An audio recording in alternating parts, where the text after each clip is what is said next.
예수님의 비유에 대해서 살펴보고 있습니다. 그중 오늘은 돌아온 탕자 비유라고 불리는 잃은 아들을 되찾은 아버지 비유를 함께 살펴보고자 합니다. 제가 이 본문을 돌아온 탕자 비유라 하지 않고 잃은 아들을 되찾은 아버지 비유라라고 말하고 있는 것은 앞서 예수님께서 하신 비유들을 보면 잃은 양을 찾은 목자 비유, 잃은 드라크마를 찾은 여인 비유라고 말씀하시고 있기 때문입니다. 그리고 그 비유를 보면 잃은 양을 찾은 목자가 기뻐한 것, 또 잃은 드라크마를 찾은 여인이 기뻐한 것과 오늘 본문에서도 잃은 아들을 찾은 아버지가 기뻐하는 것이 동일하게 나오는 것을 통하여서 예수님께서는 이 세 가지 비유를 통하여서 예수님께서 자신이 이 땅에 오신 이유가 무엇인가를 말씀해 주고 있기 때문입니다.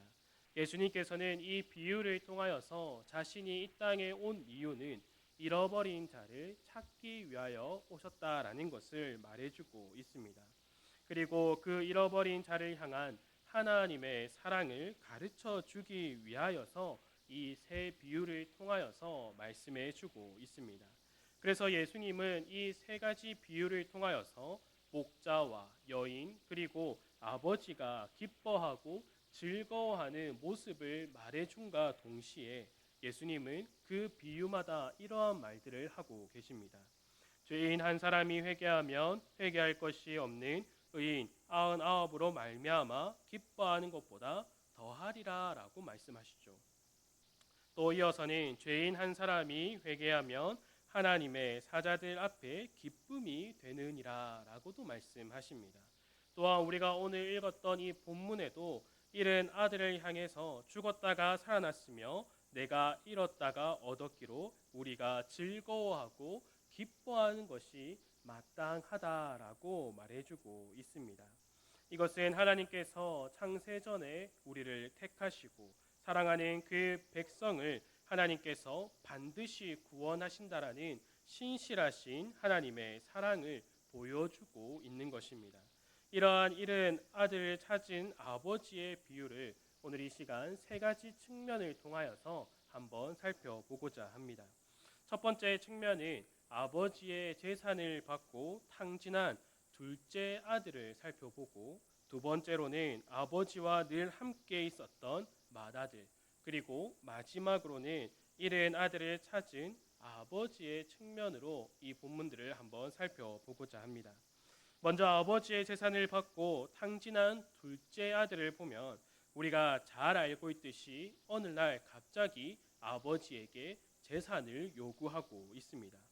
그런데 우리가 생각해 보면 이게 참 가슴 아픈 모습일 수 있습니다.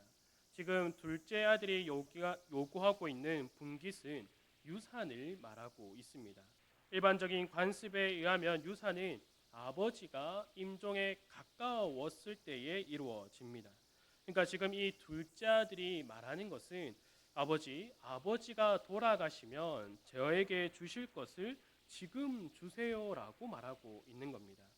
이 말은 이 유산을 받고 나면 아버지를 죽은 사람처럼 생각하고 더 이상 관계를 하지 않겠다라는 의미가 들어가 있는 것이죠.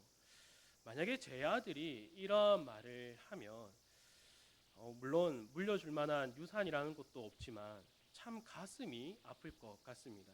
이 아버지처럼 유산을 나눠주는 게 아니라 꿀밤 몇 대를 줄 것 같은데 이 아버지는 지금 아들의 요구에 따라서 유산을 나누어 주고 있습니다. 아마 둘째 아들이 진정으로 원하는 것은 아버지 유산에 있는 것이 아니라 아버지가 나눠준 그 유산을 가지고 아버지로부터 독립하는 것이 그에게 있는 진정한 목적이었을 겁니다. 자신이 원하는 대로 살고자 하고 자신이 생각하는 자유를 위하여서 지금 아버지에게 요구하고 있는 것이죠. 그리고 아버지가 그 유산을 주자 자신이 생각한 것을 실현하기 위하여서 곧장 아버지 곁을 떠납니다. 가능한 한 아버지로부터 더 멀리 가고자 했을 겁니다. 그리고 떨어져 있으니 처음에는 좋았을 겁니다. 자신이 꿈꿔왔던 것을 보고 누리며 자신의 손에 무엇인가를 가지고 있다라고 생각하며 그가 살아갔을 겁니다. 그러나 그 손에 있던 것이 사라지고 또 때마침 그 나라에 흉년이 들어서 그가 궁핍하게 됩니다. 그래서 돼지를 키우는 사람에게 가서 일을 하게 해달라라고 하죠. 그래서 들에 가서 이 돼지들을 치게 됩니다. 그리고 돼지들에게 사료로 제공되는 쥐엄 열매의 일부를 가져다가 먹었던 것 같습니다. 그러다가 그 돼지 주인이 알았는지 그것도 빼앗아 굶게 되었다라는 거죠. 그때에 비로소 아버지가 생각나기 시작합니다. 아버지 밑에서 일하는 품꾼들이 풍족히 먹었던 것을 기억하면서 다시금 아버지께로 간다는 것이 우리가 아는 이 비유의 전반적인 내용입니다. 여기서 재산을 탕진한 아들이 바로 우리의 죄의 본성을 말해주고 있습니다. 우리의 죄의 본성은 아버지를 떠나서 자유를 누리고 싶어 합니다. 내 마음대로, 내 뜻대로, 내가 보기에 좋아 보이는 대로 살아가고자 하는 것이 우리의 본성이다라는 거죠. 우리의 본성은 참된 자유가 무엇인지도 모른 채 내가 생각하는 혹은 세상이 말하는 거짓된 자유를 찾아 하나님으로부터 더욱더 멀어져 가기를 원한다라는 겁니다. 그리고 하나님으로부터 멀어졌을 때 하나님께로 돌아가야 한다는 생각을 하지 못한다라는 거죠. 둘째 아들이 재산을 탕진하고 있을 때 그 재산이 절반이 되었을 때도 아버지를 생각하지 않습니다. 또 거의 바닥을 보이고 있을 때에도 아버지를 생각하고 있지 않다라는 겁니다. 언제 아버지를 생각하게 됩니까? 궁핍한 상황 속에서 자신의 배가 굶주려졌을 때, 정말로 자기가 굶어 죽을 것 같다라고 생각이 들 때에 비로소 아버지를 찾게 된다라는 것입니다. 이러한 상황에서 벗어날 수 없을 것이라 생각되는 그 시점이 되어서 아버지를 찾고 있다라는 거죠. 여기서 우리가 알 수 있는 것이 무엇입니까? 궁핍한 상황, 아무것도 할 수 없는 상황으로 하나님께서 우리를 인도하여 주신다라는 겁니다. 그의 상황을 한번 보시기 바랍니다. 그가 가지고 있던 재산을 탕진했을 때에 때마침 그 나라에 흉년이 들었다라고 말하고 있습니다. 그가 재산을 탕진했을 때 우연히 그 나라에 흉년이 든 것이 아니라 하나님께서 모든 것들을 계획하셨다라는 것을 말씀해 줍니다. 그 아들을 하나님께서는 더욱더 궁핍한 곳으로 몰고 있다라는 것을 보여주고 있는 것이죠. 궁핍한 상황 속에서 스스로가 하나님을, 아버지를 찾는 것이 아니라 하나님께서 하나님을 찾을 수 있도록 자신의 백성을 돌보아 주신다라는 것을 이 둘째 아들의 모습을 통하여서 우리들에게 말해주고 있다라는 것입니다. 시편 88편을 보면 고라 자손의 시가 나오고 있습니다. 근데 이 시편을 읽어보면 과연 이것이 찬송인가라고 의문이 들 때가 있습니다. 시편의 내용을 보면 이렇습니다. 제가 천천히 한번 읽어드리도록 하겠습니다. 여호와 내 구원의 하나님이여, 내가 주야로 주 앞에서 부르짖었사오니 나의 기도가 주 앞에 이르게 하시며 나의 부르짖음에 주의 귀를 기울여 주소서. 무릇 나의 영혼에는 재난이 가득하며 나의 생명은 수월에 가까웠사오니 나는 무덤에 내려가는 자같이 인정되고 힘없는 용사와 같으며 죽은 자 중에 던져진 바 되었으며 죽임을 당하여 무덤에 누운 자 같으니이다. 주께서 그들을 다시 기억하지 아니하시니 그들은 주의 손에서 끊어진 자니이다. 주께서 나를 깊은 웅덩이와 어둡고 음침한 곳에 두셨사오며 주의 노가 나를 심히 누르고 주의 모든 파도가 나를 괴롭게 하셨나이다. 셀라. 아멘. 시편 기자가 지금 어떤 상황에 있다라고 고백하고 있습니까? 자신의 영혼에 재난이 가득하며 생명은 수월에 가까이 왔다라고 말하고 있습니다. 영원 앞에 재난이 가까웠고 생명은 수월에 가까이 있다라는 이 표현은 정말로 죽을 것 같다라는 것을 표현하고 있는 것이죠. 또 무덤에 내려가는 자 같고 힘없는 용사와 같다라고 말하고 있습니다. 시편 기자는 하나님께서 자신을 깊은 웅덩이와 어둡고 음침한 곳에 두었다라고 지금 고백하고 있습니다. 이렇게 고백하고 나서 마지막에 셀라라고 하면서 말을 하고 있습니다. 이 시편에서 셀라는 잠시 쉬는 묵음의 의미를 말해주고 있습니다.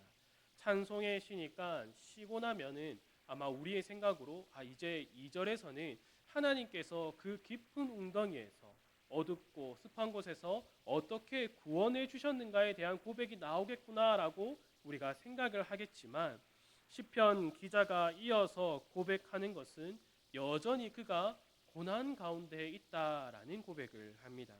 자신이 아는 자들이 자신을 떠나가고 그냥 떠나가는 것이 아니라 자신에게 욕을 하고 자신을 가증히 여긴다라고도 고백합니다.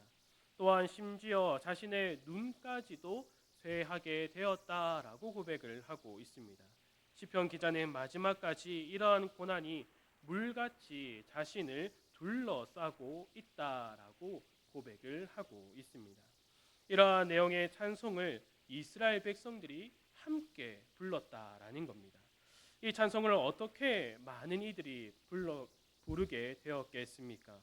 아마 그들이 다 이러한 경험을 했기 때문일 겁니다. 이 시편에서 중요한 것이 무엇입니까? 그가 고난을 겪을 때 그에게 하나하나씩 사라지게 됩니다. 그가 고난을 당할 때마다 자신이 붙잡고 있던 것들이 하나하나씩 사라지고 있다라는 거죠. 자신의 힘이 사라지고 자신이 의지하였던 주변 사람들이 사라지게 됩니다. 자신이 자랑했던 육체의 건강마저도 사라지고 그것을 이길 수 없을 만큼의 힘듦이 자신에게 다가오고 있다라고 말하고 있습니다. 그리고 그는 그 순간 하나님을 찾으며 하나님을 간절히 부르짖고 있다라는 것입니다. 이처럼 하나님은 자신의 백성을 때때로 고난 가운데 궁핍한 상황 가운데로 인도하십니다. 오직 하나님만을 의지하도록 만들어 가기 위해서 우리에게 여러 가지 고난과 시험을 허락하신다라는 겁니다. 우리 모두는 이러한 경험을 하게 될 것입니다. 그리고 이를 경험한 자는 어떠한 고백을 하게 됩니까? 시편 23편을 보면은 다윗이 이러한 고백을 하죠. 여호와는 나의 목자시니 내게 부족함이 없으리로다. 그가 나를 푸른 풀밭에 누이시며 쉴 만한 물가로 인도하시는도다. 내 영혼을 소생시키시고 자기 이름을 위하여 의의 길로 인도하시는도다. 내가 사망의 음침한 골짜기로 다닐지라도 해를 두려워하지 않을 것은 주께서 나와 함께 하심이라. 주의 지팡이와 막대기가 나를 안위하시나이다. 주께서 내 원수의 목전에서 내게 상을 차려 주시고 기름을 내 머리에 부으셨으니 내 잔이 넘치나이다. 내 평생의 선하심과 인자하심이 반드시 나를 따르리니 내가 여호와의 집에 영원히 살리로다. 아멘. 다윗도 이러한 경험을 통하여서 이 찬송을 비로소 부르고 있다라는 것입니다. 아마 이스라엘 백성들은 앞서 보았던 시편 88편을 자신의 고백인 것처럼 그 찬송을 불렀을 겁니다. 하나님께서 나에게 고난을 허락하시고 나에게 여러 가지 시험을 허락하실 때에 내가 의지했던, 내가 믿었던 모든 것들이 내 손에서 다 떠나게 되고 비로소 그때 온전히 하나님만을 의지하게 되는 것. 그것을 경험하고 나니 하나님께서 나를 인도하시고 하나님께서 나를 보호하시며 나에게 있었던 그 수많은 문제들이 하나님께서 허락하신 일들이구나라는 것들을 고백하게 된다라는 것입니다. 주 안의 사랑하는 성도 여러분, 지금의 삶이 답답하거나 버겁거나 나에게 왜 이러한 상황들이 펼쳐졌는가에 대한 의문을 가지고 고민하고 계신 분이 있습니까? 그렇다면 하나님을 더욱더 간절히 부르짖기를 바랍니다. 하나님께서는 그러한 우리들에게 돌아오라라고 말씀하시며 하나님을 부르짖을 때에 우리를 기쁨으로 맞아 주십니다. 그 기쁨을 하나님과 함께 동행하며 누리기를 간절히 소망합니다. 이것이 바로 둘째 아들을 통하여서 우리에게 보여주는 모습입니다. 두 번째로 맏아들의 모습을 보면 맏아들은 자신의 집에서 잔치가 열리자 무슨 일 때문인지 물어보고 있습니다.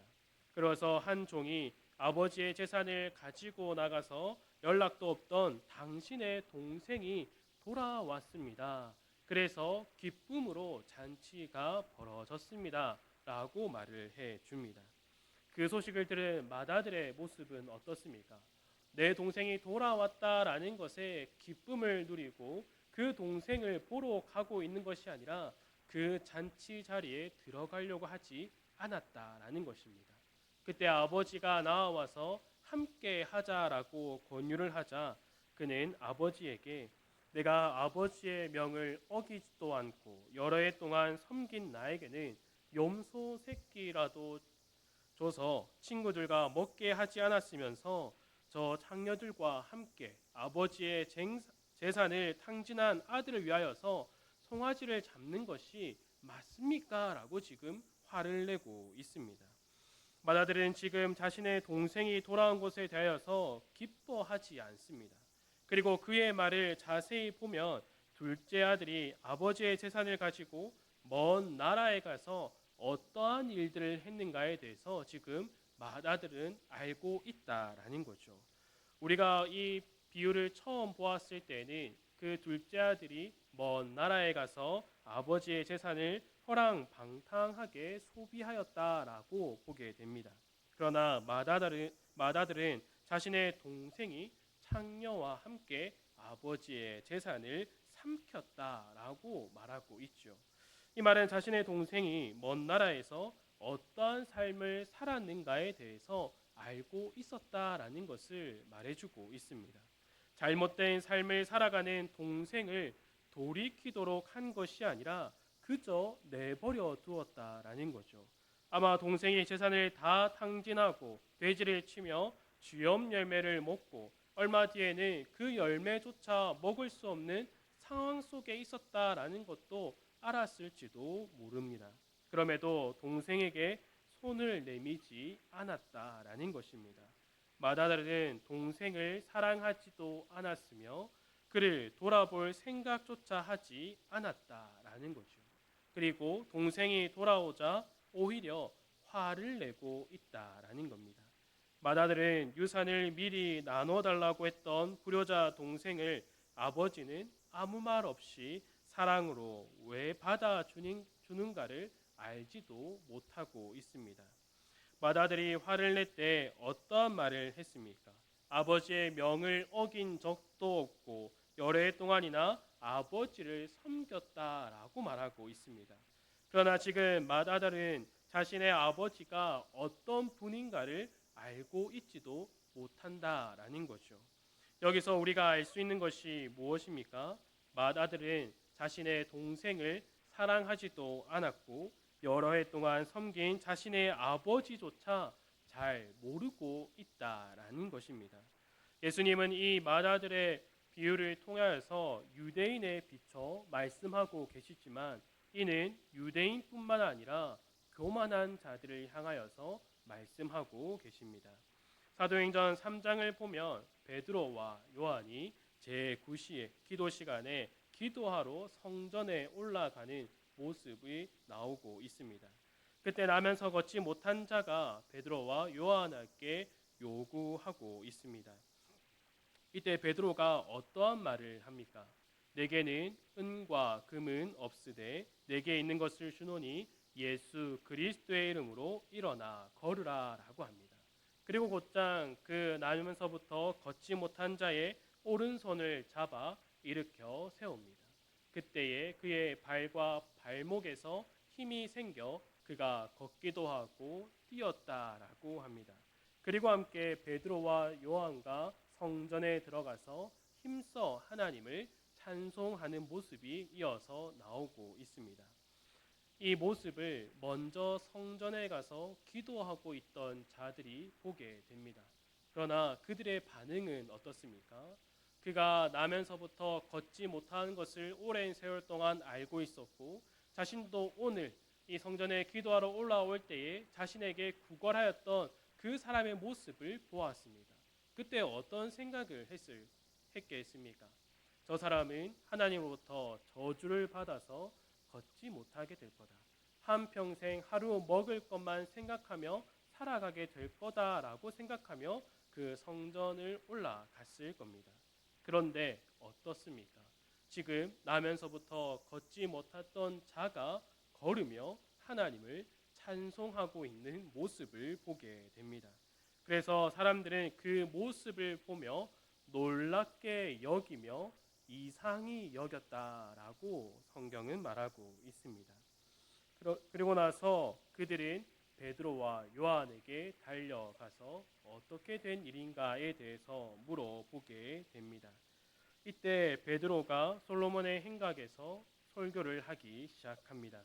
그의 설교의 주된 내용은 너희는 하나님께서 약속하신 메시아를 기다렸지만 그 메시아가 왔을 때 너희는 알아보지 못하고 도리어 그를 죽였다. 너희는 입술로만 하나님을 찬양한다라고 말하고 사랑한다라고 했지만 정작 하나님은 알고 있지 못하였으며, 그러니 말씀이 육신되어 이 땅에 하나님의 뜻을 이루러 오셨을 때에 너희는 알아보지 못했다. 그러므로 회개하고 돌이키라라고 그 베드로가 말하고 있습니다.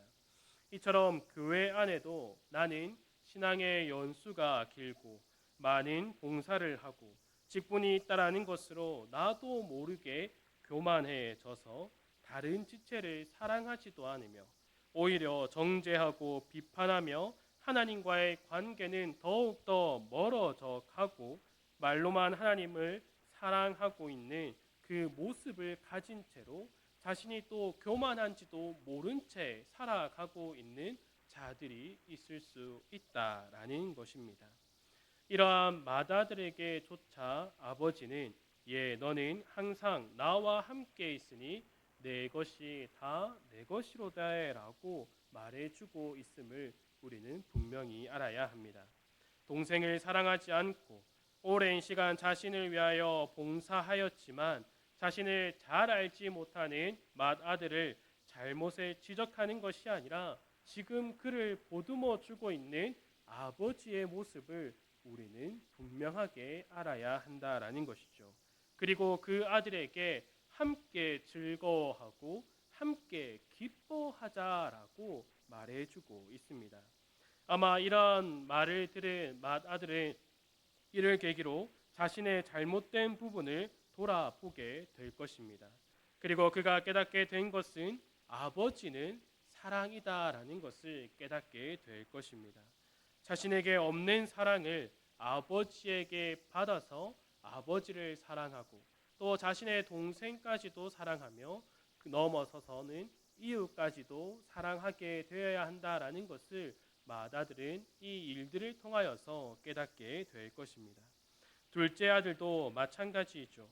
둘째 아들은 자신이 생각했던 자유가 거짓된 자유이며 참된 자유를 누리는 것은 아버지 곁에 있을 때 아버지의 아들로서 누리는 것이 참된 자유임을 자신의 삶에서 궁핍한 고난과 시험을 경험함으로써 깨닫게 되었습니다.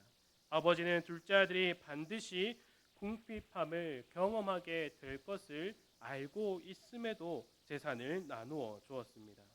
아버지는 아버지라는 이름으로 찍어 내리며 안 돼, 너는 여기 있어라고 굴복을 요구한 것이 아니라 기쁨과 순전한 마음에서 나오는 순종을 바라며 궁핍한 상황 가운데에 자신의 아들을 두었다라는 것입니다. 이러한 모습이 어떠한 사람들은 그 아버지가 매정한 사람이 아닙니까? 라고도 말할 수 있습니다. 그러나 오늘 본문 20절을 보면 둘째 아들이 아버지께로 돌아가자라고 집을 향하여 걸어가고 있습니다. 아직 집에 도착하기 전인데도 아버지가 저 멀리서 달려와 목을 안고 입을 맞추어 주고 있습니다. 이것이 무엇을 의미합니까? 언제 둘째 아들이 돌아올지 몰라 늘 멀리 보며 아들을 찾았다라는 겁니다. 그리고 아들이 무슨 말을 하든지 입고 있던 옷을 벗기고 제일 좋은 옷을 입으며 아들을 상징하는 그 가락지를 손에 끼워주고 있습니다. 이것이 바로 두 아들을 향한 아버지의 사랑이다라는 것을 예수님은 이 잃은 아들을 되찾은 비유를 통하여서 말씀해 주고 있다라는 것입니다. 예수님은 이 말씀을 통하여서 우리를 향한 하나님의 사랑이 어떠한가에 대해서도 말씀해 주고 있죠. 주 안에 사랑하는 성도 여러분, 하나님은 우리를 우리의 자랑에서, 우리의 교만에서, 우리의 거짓된 자유를 쫓아 행하는 일에서 우리를 돌이키도록 만들어 주십니다. 그리고 우리에게 사랑을 베풀어 주시고 아들이라 불러 주신다라는 겁니다. 이 놀라우신 하나님의 사랑을 경험하며 누림을 통하여서 더욱더 아버지를 알아가고 아버지를 사랑하며 우리에게 주어진 지체들을 더욱더 돌보아 사랑하며 나아가 우리의 이웃들을 더욱더 하나님의 사랑으로 품는 우리 모든 성도들이 되기를 간절히 소망합니다. 함께 기도하도록 하겠습니다. 하나님 아버지 감사합니다. 하나님의 말씀을 통하여서 하나님의